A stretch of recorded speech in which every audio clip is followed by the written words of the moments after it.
با درود بیننده عزیزی رادیو آزادی، درود از پراگای بارانی طوری میبینید ظاهرا در طرفهای ما تابستان به آخر رسید و اکنون تیرمو حکمرانیش را شروع میکند و حالا ما یک دقیقه پیشتر برنامه را شروع میکنیم چون میترسم که بریدن باران به صحبت ما خلل نرساند. شالای گلخوجه هستم، بازم در روبروی شما در روز جمعه مبارک. این روز رو برای شما تبریک میگم و امیدوارم که هر جای هستید صحت و سلامت باشید و برای کار به شما میخواهم. و البته شروع میکنم از خبرهایی که تا حالا در دست ما رسیده است. امالی رحمان رئیس جمهوری تاجیکستان صبح امروز 24 август با یک سفر کاری عظیم ترکمنستان شده است.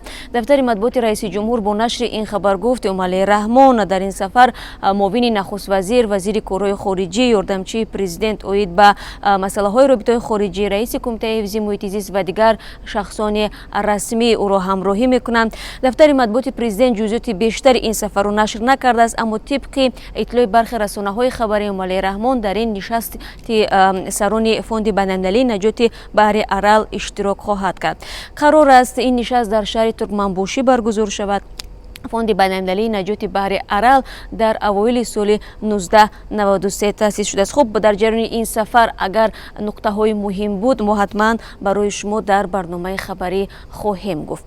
رو میارم به خبرهای دیگر. دو خواننده صنف 6 مکتب رقم 16 دهه کفترخانه نویووسی هفته گذشته از تل و تپه های این دهه 1207 دانه تیر تپانچه مکرف را پیدا کرده به مقامات سپردند. جمال الدین اکراموف رئیس این جماعت به رادیو آزادی گفت که این حادثه 2 هفته قبل در دهه کفترخانه رخ داده است.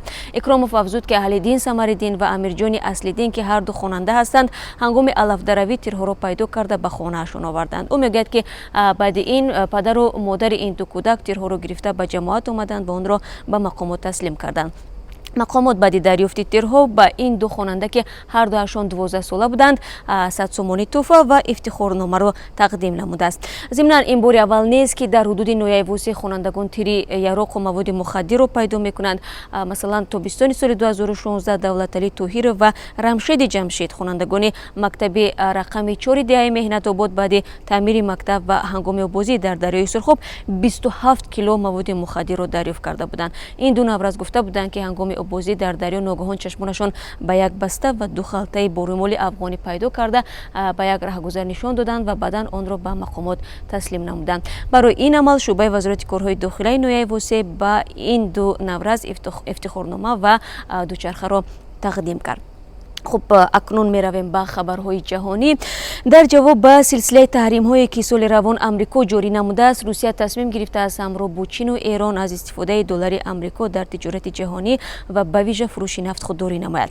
در صحبت با مجله اینترنشنال افیر روز 23 август معاون وزیر کارهای خارجه روسیه سرگئی ریابکوف گفته است زمان فرا رسید که ما از سخن به عمل گذاریم و به دلار آلترناتیو جستجو کنیم. ایران و روسیه صادرکنندگان بزرگترین نفت می باشند و امریکا صنعت نفت و صادرات دو کشور را مورد تحریم قرار داده است. گوگل کانال های یوتیوب را که به قبل این شرکت به شرکت دولتی صدا و سیمای ایران رابطه داشته با ترغیبات سیاسی مشغول بودند بسته است.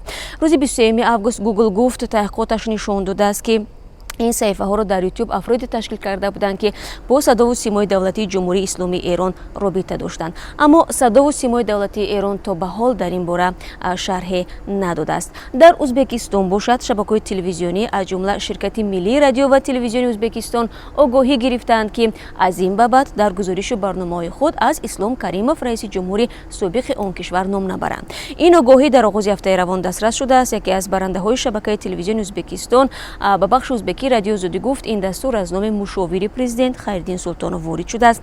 رهبریت به آنها گفته است که اگر نام کریموف در افیر صدا دهد سرشان را میگیرند. این امر مشاور پرزیدنت است، نقل کرده است صحبت رادیو آزادی. سرمحرر برنامه‌های یکی از دیگر تلویزیون ازبکستان گفته است که این نه توصیه بلکه تقاضا است. او گفته است زیانی کهنسال بعضا در صحبت‌های خود از اسلام کریموف یادآوری میکنند و آنها مجبور شدند که از دعوت چنین گروهی به اصطلاح ریسک به برنامه‌هایشان خودداری نمایند. ماه ایون امسال یک دانشجوی دانشگاه دولتی بخارا نیز به بخش ازبکی رادیو آزادی خبر داده بود که تمام کتاب‌های کریموف را از دانشگاه به کارخانه کارکرد کاغذ بردند. در نمایندگی‌های دیپلماتی ازبکستان در خارج هنوز عکس اسلام کریموف دیده می‌شود، از جمله در سفارت ازبکستان در برلین. عظیم آزادوف کارمند سفارت ازبکستان در آلمان بازم به رادیو آزادی گفت که برای برچیدن عکس اسلام کریموف هیچ دستور نگرفتند.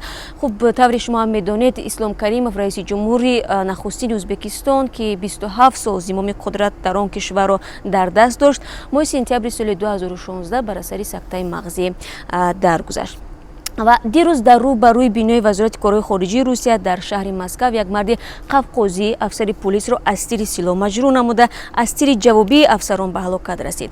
پلیس میگوید مسئول حمله رینات کونوشفی 30 ساله بود که در جمهوری کبردین بالکاری قفقاز شمالی روسیه به دنیا آمده است.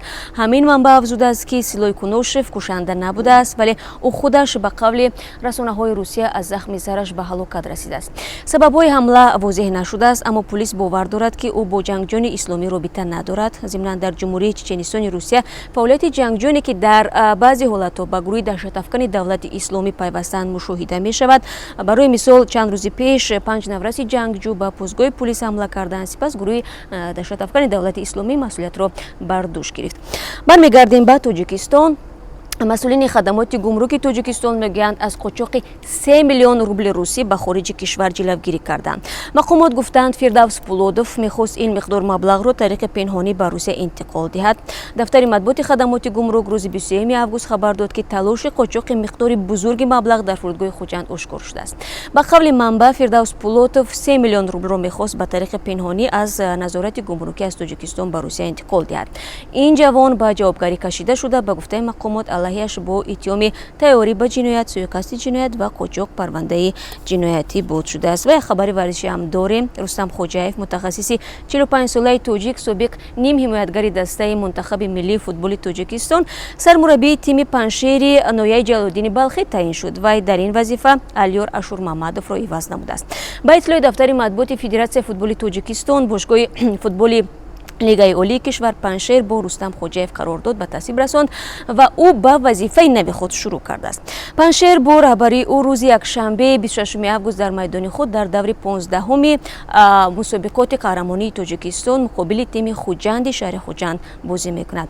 ضمناً رستم خوجایف که همچون سرمربی همگی 1 سال در باشگاه خوجند کار کرده است، اواخر ماه فوریه امسال به علت نتیجه های غیر قناعتبخش خوجند در بازی‌های پلی آف جام افک 2018 مقابل تیم اهل بالکان‌آبادی ترکمنستان از وظیفه‌اش سبکدوش شده بود. باید گفت که خوجند با رهبری رستم خوجایف سال گذشته مدال‌های نقره مسابقات قهرمانی کشور را به دست آورده. اینچنین برنده جام تاجیکستان گردیده است. رستم خوجایف از روی نتیجه گیری موسم سال 2017 بهترین مربی مسابقات قهرمانی فوتبال تاجیکستان اعتراف شده بود.